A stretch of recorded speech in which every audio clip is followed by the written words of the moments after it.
So I'm back for round two.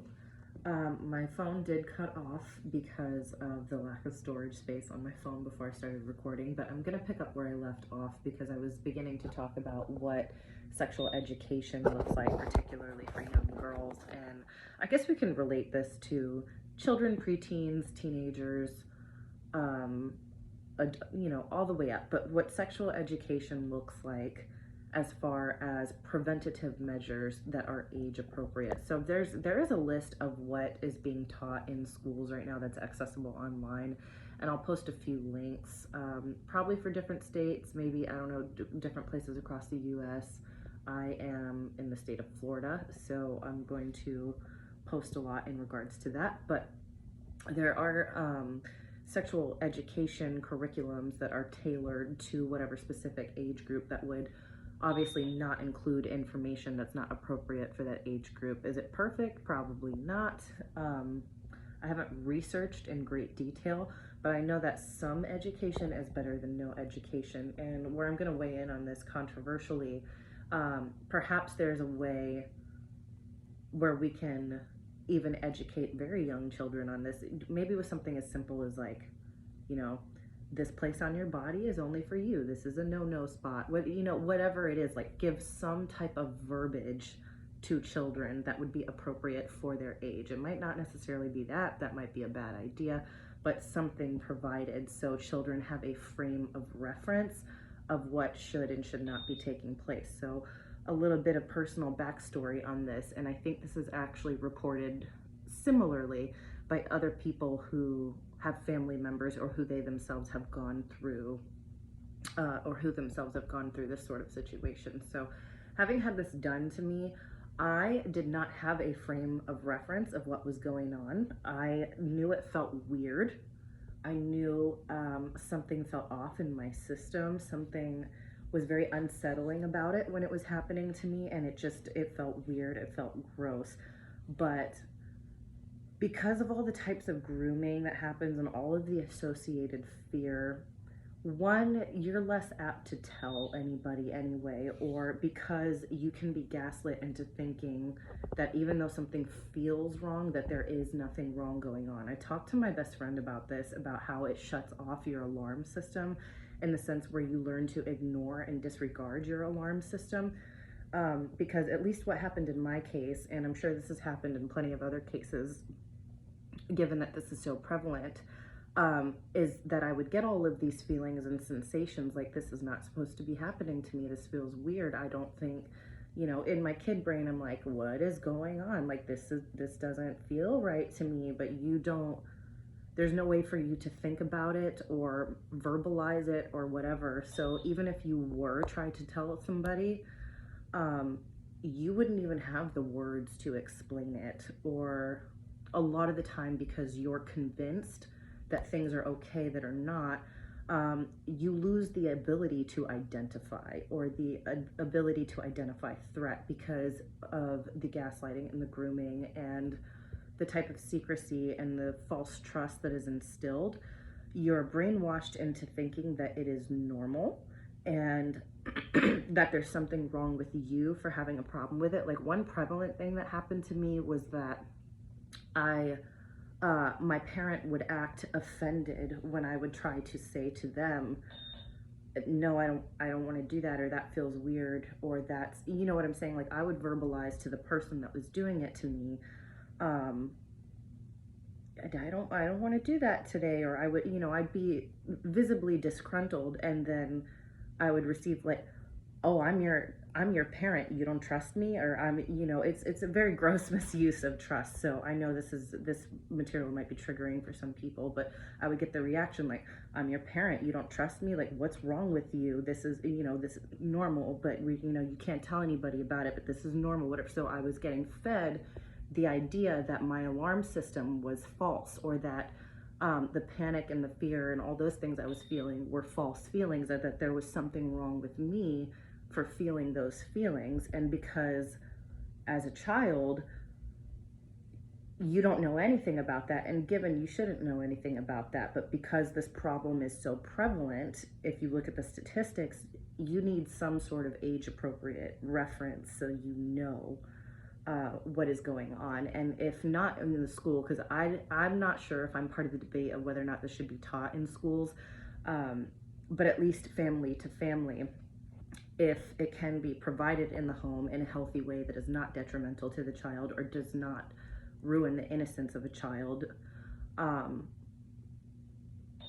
Certain things do need to be discussed, I think, at certain ages, or at the very least, the sexual education of the parents and grooming education for the parents. I think it should be universally, I think all parents should probably require some type of education on grooming and signs of sexual abuse. So, two things we don't want to do here, because we talk about this with the rape of adults as well, and the sexual assault for adults, is not placing the full responsibility on the child. But while we have some tools to empower the child or the preteen or the teen, we also need to give tools to the parents for early recognition and prevention of these sorts of things, so that the trauma doesn't even occur, and so we don't diffuse 100% of the responsibility, or as little responsibility as we practically can in a situation this dark, to the kids that need help.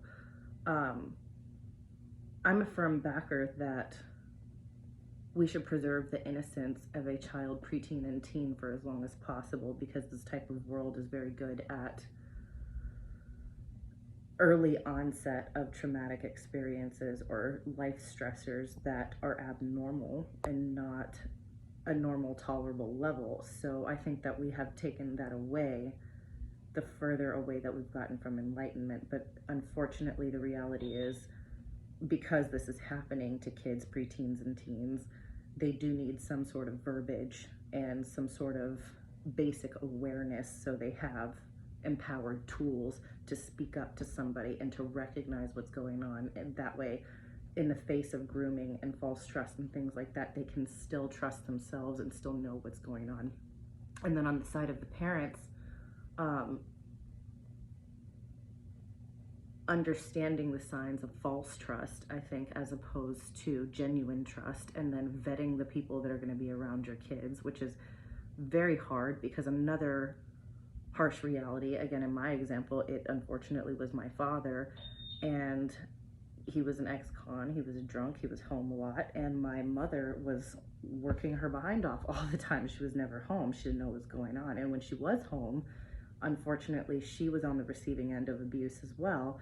And this woman was very stressed out. She's a very strong person. She's doing great now. And I just want to take a moment to shout out this woman, because she's got a business degree now. She speaks like 4 languages. She's got a great job. She's happy. She's peaceful. She's got a great fulfilled life, and she has fought hard. She's a fighter. I love her. But she unfortunately was not able to provide emotionally, and was not able to step up in the sense to protect, which I think every parent obviously has a responsibility to do. And while that doesn't excuse the figures in our life, another form of education is presence. And then if you cannot be present with your child, you really need to vet the people that are going to be around your children much tougher than what we're currently doing, because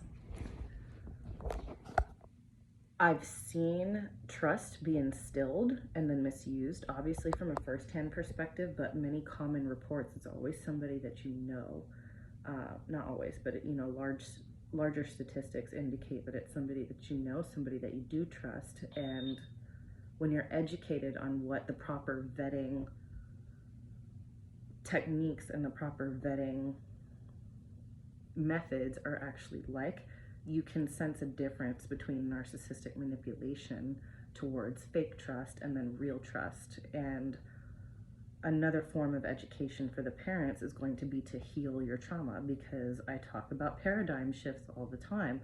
You're not going to recognize or be aware of the paradigms that are affecting your children if you don't recognize and are not aware of them in yourself. So I think that, as opposed to anything, would probably be the first line of defense. And all these other things that I'm ranting about are definitely a good second. But healing your trauma, vetting the people that are going to be around your children, even women, okay, even teens, even whatever, it's so many different ways it can go. and then being aware of what typical grooming techniques look like, both towards the parent and towards the child involved, I think is going to do a lot of good in that aspect. Now, when it comes to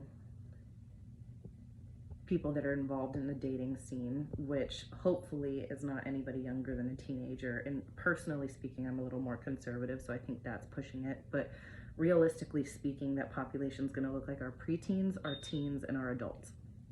When it comes to education for that, we want to know not just the basic terminology of the human body, right? Sex education is very important, but I think even more so, intelligence for emotionality, and then understanding the dating market, even if you're not going to participate in it. So I think keeping your kids and your teens away from the dating market, yes, is great, but I think even with that measure in place, you want to be able to have intimate discussion with your children where you talk about the things that are actually going on in the world, and you give them the tools and the weapons to combat it and to recognize it, the same that I just talked about with the children. But as far as this particular education, dating education is really important. I think that's why there's so many books and self-help gurus and YouTube videos and online coaching, in-person coaching that is centered around understanding the dating market, because I think a lot of people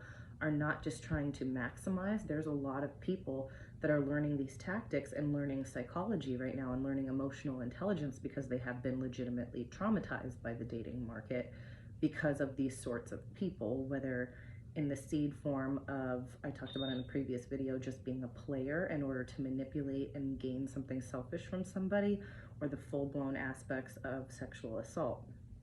So in relation to the dating market, I think that's why it's so prevalent now that we're getting a psychological understanding of the dating market and not just the practical, social, fun-loving side of it, because I think people are starting to understand the severity of how it's actually very traumatizing and how we have a lot of unhealed, quote-unquote, toxic people in the dating market now because trauma is so prevalent.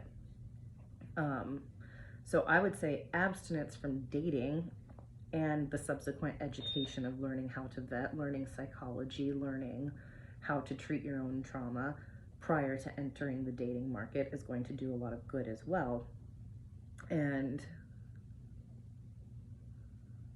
I think as responsible adults, again, with the numbers of trafficking and sexual crime that is pervading in our society, I think any responsible adult, in my not so humble opinion, should educate themselves on the math behind that, the statistics behind that, the situations behind that, and the psychological aspects and the emotionality and all of that, like I was talking about, but just understanding the dynamics of how these patterns emerge, and then education extending to what the smaller microaggressions look like. I touched on this a little bit towards the end of the last video, but the microaggression is going to be the thing that never develops if you treat it in its seed form. So if you truly want to alleviate a problem, you're going to treat the current symptoms, which is the Band-Aid solution, and then you're going to look underneath for where it started and what mindsets and paradigms started and what internal feelings start that sort of cycle that grow into the larger problems that we see. So on top of understanding the dating market, understanding the dynamics behind sexual assault and sexual trafficking and the dynamics used to lure in those particular people, and then zooming into the microaggressions that don't seem that bad to us, and understanding the psychology of humans and diving into power struggles and sexual power struggles and the root causes of that, and the root, particularly the root thoughts that eventually spiral into something larger, and being able to treat them in yourself, and then having an open discussion with people about where those types of thoughts lead, what do they grow into, and preventing something before it occurs. So we're going to not only alleviate the atrocious symptoms that are out there, or at the very least decrease them, right? Because we want to be practical. You're not going to wipe out an entire problem too quickly on a timeline, but at least decrease the prevalence of it in society. You have to treat the full-blown symptoms, and then you have to treat the smaller symptoms. You have to get to the root. If you never get to the root, the problem is always going to grow back. They're like weeds. If you don't take them out of your yard from start to finish, you're going to have more weeds, and you're going to have to keep cutting down the weeds instead of just taking it right out from the root and the bulb.